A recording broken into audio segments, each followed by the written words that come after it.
एक घना और विशाल जंगल था जहां तरह तरह के जीव जंतु रहते थे। उसी जंगल में एक बलशाली हाथी था जिसका नाम था बादल सिंह। बादल सिंह का शरीर बहुत बड़ा और मजबूत था और उसके पैर इतने विशाल थे कि वह जहां से गुजरता वहां एक छोटा तालाब सा बन जाता। उसकी गहरी गंभीर आंखों में एक अद्भुत सी शांति और दयालुता झलकती थी। सभी जानवर बादल सिंह का बहुत आदर करते थे, लेकिन उसके विशाल आकार के कारण उससे थोड़ी बहुत डरते भी थे।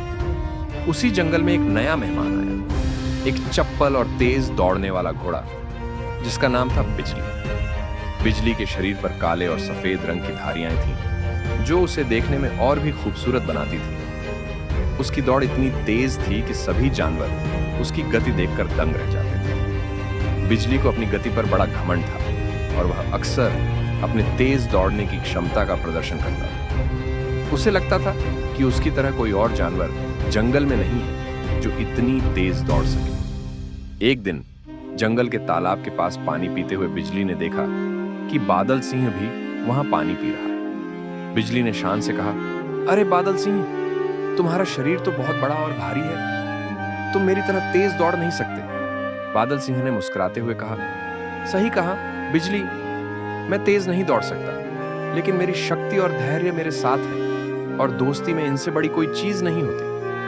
बिजली ने उसकी बात को अनसुना कर दिया और सोचने लगा कि ताकत से क्या होता है, असली चीज तो तेज रफ्तार है। उसे बादल सिंह की धीमी चाल देख हंसी आई और वह वहां से दौड़ता हुआ चला गया। लेकिन जंगल में जल्द ही कुछ ऐसा हुआ जिसने बिजली के इस घमंड को चूर चूर कर दिया। कुछ ही दिनों बाद जंगल में एक भयानक आग लग गई। रात का समय था और सभी जानवर अपने अपने ठिकानों पर आराम कर रहे थे। अचानक आग की लपटें चारों ओर फैलने लगी।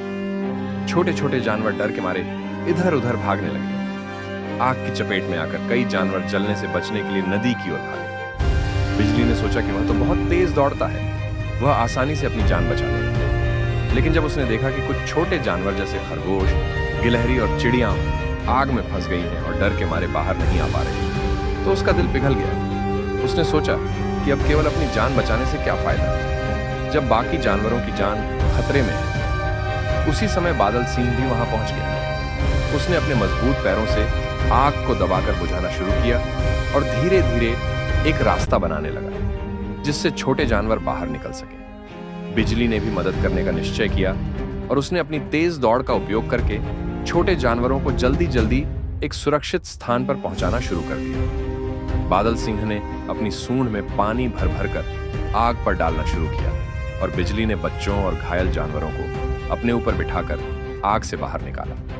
धीरे धीरे आग पर काबू पा लिया गया। सभी जानवर अब सुरक्षित स्थान पर पहुंच चुके थे और किसी को भी ज्यादा नुकसान नहीं हुआ था। इस घटना के बाद बिजली को बादल सिंह की शक्ति और उसकी दयालुता का एहसास हुआ। उसे समझ में आ गया कि केवल गति ही सब कुछ नहीं होती, बल्कि ताकत और धैर्य भी महत्वपूर्ण होते हैं। उसने बादल सिंह से माफी मांगी और कहा, बादल सिंह भाई, मुझे तुम पर हंसना नहीं चाहिए था। आज तुम्हारी वजह से ही हम सबकी जान बच पाई।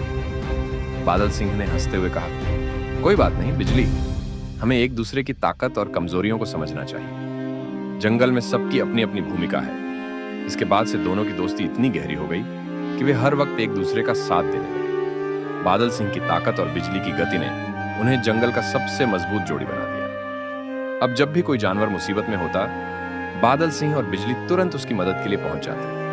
बादल सिंह और बिजली की यह जोड़ी जंगल के लिए मिसाल बन गई।